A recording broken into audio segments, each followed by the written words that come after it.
studio. The backdrop is just so classy. You had to have it back on TV. Is this a new apartment or house?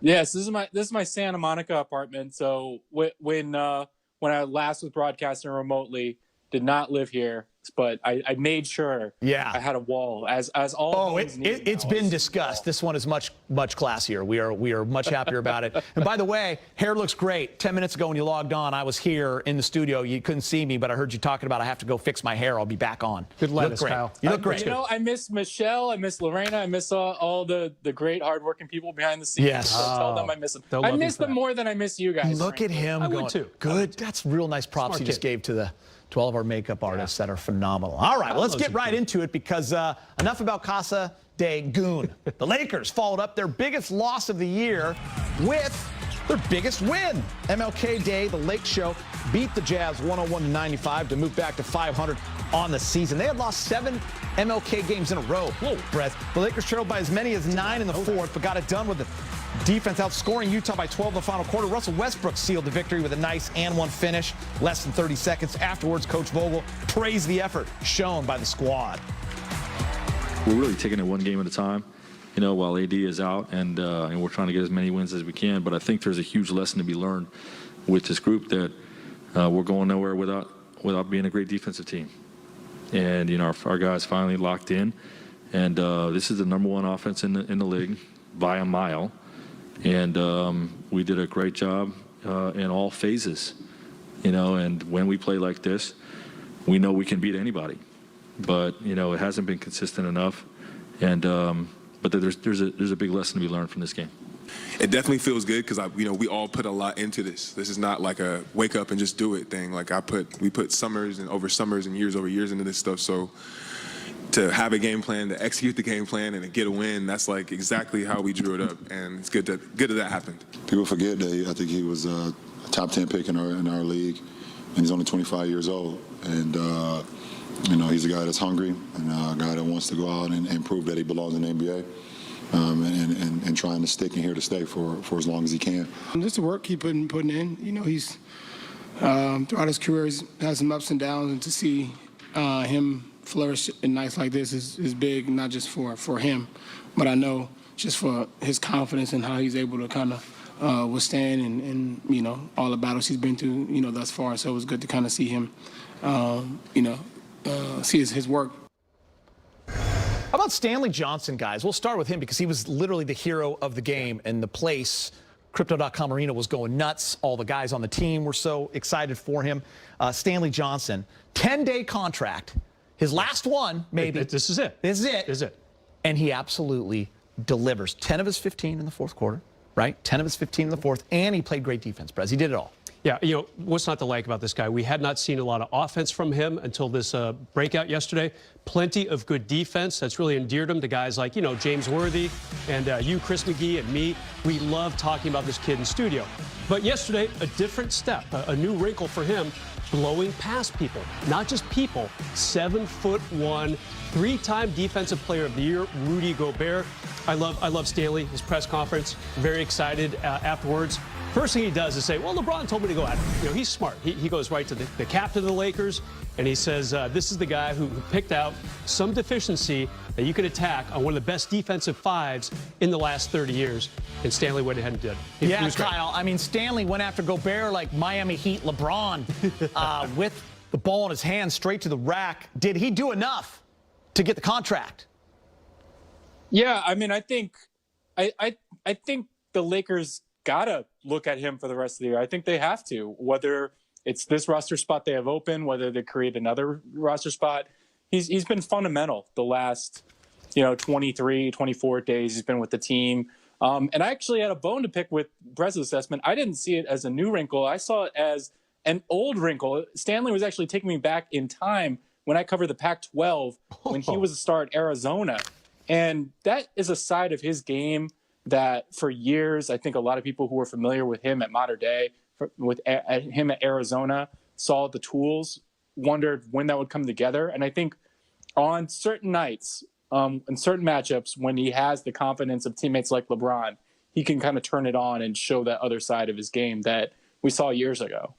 Brez, how do you feel about the Goon throwback? Well, you know, it's interesting. I kind of forgot about that because I went to Wisconsin and we knocked Stanley out of going to the Final Four. That's how you remember Stanley Johnson's career at Arizona. And he and I had a little one-on-one interview a couple weeks ago. I did bring it up with him. Yeah, he didn't like it. He loved it. He was great. Yeah, he was actually one of the friendliest guys you'll want to ever talk to.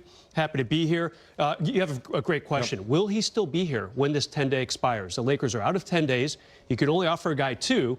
They offered him 3. One of them was the hardship. That does not count. But this is the end in 9 days now. So what happens? I think the Lakers do want to have that extra room when they go into not just the trade deadline, but the buyout period in case they acquire someone or someone signs with them after getting bought out. But like I told you yesterday on air, Geet, one guy can change their thinking. Stanley Johnson, nice first step yesterday. No doubt. You got to like what he does. No doubt. How about this, Kyle? LeBron obviously is always a big part of it, okay? But how about the others coming through? The 5-man combination, THT, Monk, Reeves, Stanley, and LeBron, plus 18 together on the floor in 15 minutes. Yeah, what's striking to me is you're talking about a veteran team, but those are the young guys. I mean, look at that lineup, all 20-somethings around LeBron, and a lot of athleticism, a lot of defensive energy, length, playmaking. I really was interested in that group and the run they made last night. And I thought just a lot of switchable lineups. It really bothered the Jazz, clearly.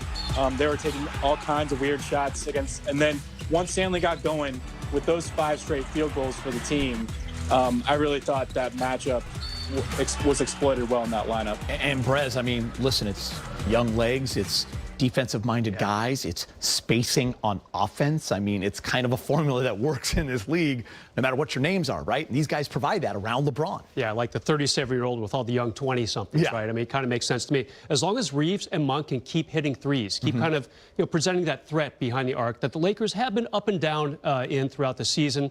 But as long as those 2 guys, they have decent athleticism. That tip-in by Reeves was a really strong play last night. To me, that might have been one of the turning points of that game.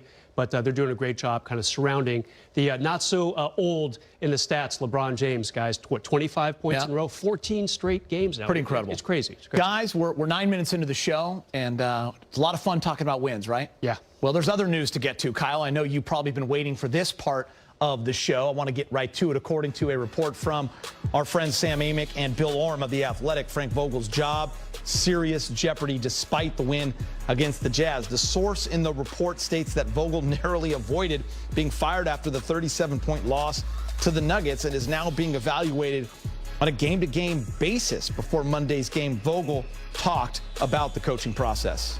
Yeah, we got to sustain the work. And we put in the work, every day. Like our coaching staff works tirelessly, okay, both in analyzing our post-game and meeting with our players individually to show them ways that they have to be better, reinforce ways that they were great. And, they work tirelessly in putting together game plans. And the game plans, the margin for error is more slim. We got to be tight with all these coverages that go into it. And, we know how to build an elite defense. Hasn't taken form quite yet with this group. But, the work is still being put in. And, when you work at something, you're going to improve. Frank, what's the experience been like to have the belief that you guys have all acknowledged that you have, the belief in this group, while also be working tirelessly to turn it around, but not seeing the results? Like, for you personally, like as a coach, for you and your staff, like what's that been like? Not seeing the results wears on you. I will say that strongly. It's very difficult to put in, as much hours as we put in, to get our group playing at a super high level and to fall short. But you have to have a marathon approach, with, staying, with the mindset to continue to grow your group. It's not always going to happen overnight. You want it to, but you honor the work. Our process is really good. You know what I mean? And we prepare our guys as well as anybody, and we teach and coach hard, all the habits that we're talking about. So, you believe in what you do, and if you trust that process, the improvement will come. Dan Wojcicki with this tweet regarding Vogel's status. Breaking, there are no current plans to replace Frank Vogel per a source with knowledge of the situation. So, guys, listen, everyone that works this beat, Kyle, you included, you guys all have your sources and the people that you trust. There are two different reports here, and this is not something new or at all really surprising. When a team struggles, especially the Lakers, there are going to be rumors and reports about the coach being on the hot seat. That is part of the business. What are you personally hearing? Yeah, I'm hearing similar things, obviously, to what everyone else, colleagues at The Athletic and the LA Times are reporting, that there's tension between this front office and the coaching staff. And I think a lot of it has to do, my reporting and the other reports cite that, the coaching staff has a lot of relationships with Kurt Rambis that are strained right now. And there's differing opinions on how to coach the team, how to use the players who are healthy.